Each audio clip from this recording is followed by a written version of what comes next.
Today I'm going to show you a horror film called Veronica. Spoilers ahead. Watch out and take care. The day is June 15, 1991. Heavy rain takes over the city of Madrid. Police cars receive a call from a girl asking for help. She keeps saying, "He's inside. He's inside." As the police arrive at the apartment, they sense something unnatural and are completely in shock as they see what's behind the door. 3 days before the incident happened, Veronica's family has a simple life. She has 3 younger siblings, Lucia, Irene, who are twins, and Antonito. She is in charge of feeding them, getting them ready for school, and everything in between. She mainly takes care of them because their mother has to work long hours to make ends meet after the recent death of their father. Veronica goes inside her parents' room to find pictures of her father, whom she misses very much. She finds one and decides to bring the picture to school. Veronica goes to a Catholic school, and nuns run it. In the classroom, the teacher talks about the phenomenon of a solar eclipse that also happens to occur on that day.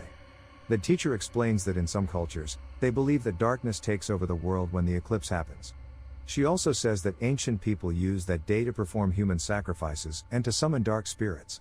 The faculty gather the students on the school rooftop to watch and take a glimpse of the rare solar eclipse. Instead of joining the other students in viewing the phenomenon, Veronica, her friend Rosa, and their classmate Diana head to the school basement to perform a seance. The basement is dark, dusty, and run down, but it did not stop the 3 of them to go down there. Meanwhile, the rest of the students are excited to catch a sight of the eclipse. They all hold a negative film strip to protect their eyes from the harmful sunlight. Veronica and her friends continue the seance using an Ouija board. They all want to contact a loved one who has died. They close their eyes, touch the glass on the board, and try to contact spirits. The glass moves and the 3 of them start to get scared. They ask the spirit for its name, and if it wants to communicate, it responds by moving the glass. Rosa and Diana remove their hand from the glass, leaving Veronica the only one touching it. The glass moves around the board rapidly and leaves them all shocked. Rosa and Diana place their hands on the glass again and try to ask for the spirit's name. Once more, the glass moves rapidly and becomes too hot to touch, leaving Veronica the only one touching it again. The eclipse happens, and Veronica sits still while holding the glass as it eventually breaks, giving her a bloody index finger. Rosa and Diana start to worry about Veronica because she stays still. The candles' lights go out, and they struggle to find their flashlights. Veronica is lying unconscious, but she is murmuring words until she lets out a demonic scream. She blacks out and ends up at the school clinic. The resident doctor at the school asks her questions to know why she fainted. Without any apparent reason, the doctor advises her to rest.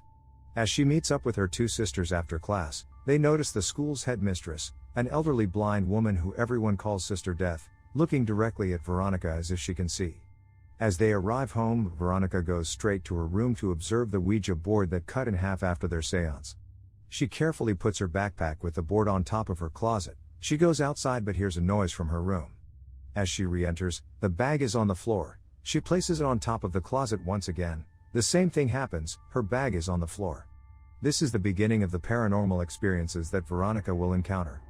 While having dinner, Veronica starts shaking and is unable to put the food in her mouth. Her younger siblings begin to get scared and worry about her. Veronica snaps out of it. Still confused, she says that she is completely fine. She notices claw and bite marks appear on her body as well. After having so many questions in her mind, she tries calling Rosa, but it seems like her friend is avoiding her. While bathing Antonito, Veronica hears a thumping sound from the living room. She tells Lucia and Irene to behave and keep quiet, but both are in their rooms. The light in her room starts flickering, and she is locked inside. Antonito screams for Veronica from the bathroom because the water in the bath turned extremely hot, leaving the poor boy with burns. Veronica cleans up for the night as she notices the TV suddenly turning on. An entity's reflection is seen from the TV as she turns it off, directly looking at her from behind. In the middle of the night, her closet mirror opens out of nowhere. Someone calls her, and she sees an entity that exactly looks like her father. She panics as it drags her back to the bed and entangles her. She realizes that it is just a nightmare even though it seems too realistic to be a dream. Veronica's friends begin to ignore her. Looking for answers, she goes back to the basement alone, where Sister Death already awaits her. The nun warns her about the situation that she is in and continues to scold her for trying to summon someone from the dead. Sister Death tells Veronica that her siblings are in danger and that she must protect them. The nun attempts to propel the spirit to leave the girl alone, but it is not compelling enough. Veronica confronts Rosa about why she avoids her, but she denies that what happened in the basement isn't real.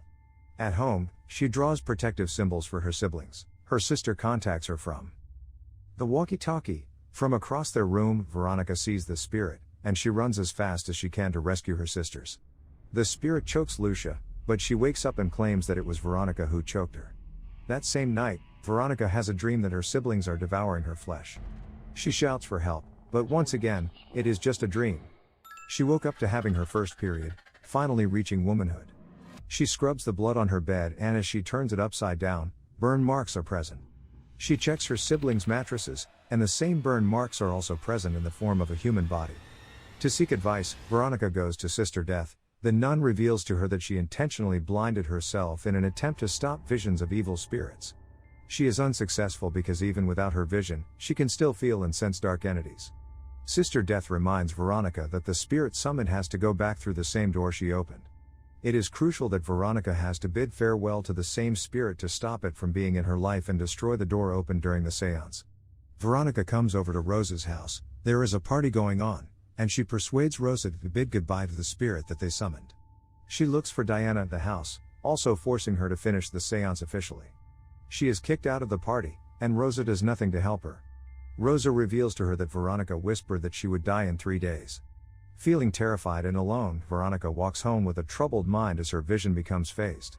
She reaches their bar and desperately asks her mom to stay at home with them for the night. Her mom explains that she is busy and cannot afford to close the bar for a night. Veronica and her siblings head home, and she decides to continue the seance at their apartment. She comes up with the idea to do it with her younger siblings. It confuses them as they are still young, but they obey their older sister's commands anyway. Antonito draws the protective signs around their apartment. He flips to the wrong page and draws the symbol of invocation instead, inviting the evil spirit even more. Ready to hold the seance, except for Antonito, all of them touch the glass on the Ouija board. They command the spirit to say goodbye, but it refuses. The book instructs that they have to sing a soft song to properly say goodbye to the spirit disturbing them. All of them sing in unison. They begin to hear thumping noises around their apartment. The spirit attempts to distract and scare them. The candle's lights go out, the Ouija board tears apart in half, and the glass moves around the apartment. Veronica follows it fearfully and ends up in the bedroom. The spirit comes out from the mattress and tries to run after her. She desperately calls the police as the spirit snatched her little brother. She runs after the spirit and ends up losing consciousness for a while. She finds Antonito in the bathroom, grabs him, and they all escape to safety. Veronica's mother notices cop cars passing by at the bar, and she couldn't help but worry about her children. She leaves the bar in the middle of the pouring rain and tries to get home. When Veronica and her siblings reach the exit of their building, she looks at a mirror and realizes that she isn't actually holding Antonito. It was all her imagination. With no choice, she comes back up alone to rescue her brother. The spirit strikes her and Veronica hits her head on a mirror. She is now holding a piece of broken glass as she finds Antonito hiding in a closet calling her name. Antonito refuses to come with her, making Veronica look at herself in the mirror, realizing that she has been possessed by the spirit the entire time and that she has been harming her siblings under its control. In an attempt to end the possession, she tries to slit her own throat, but the evil spirit manages to stop her.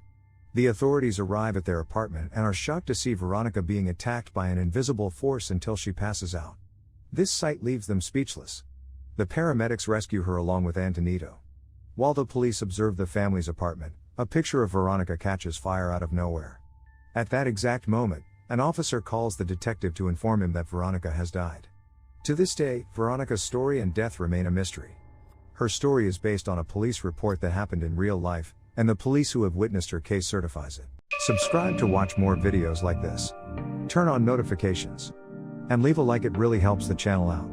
Thank you for watching.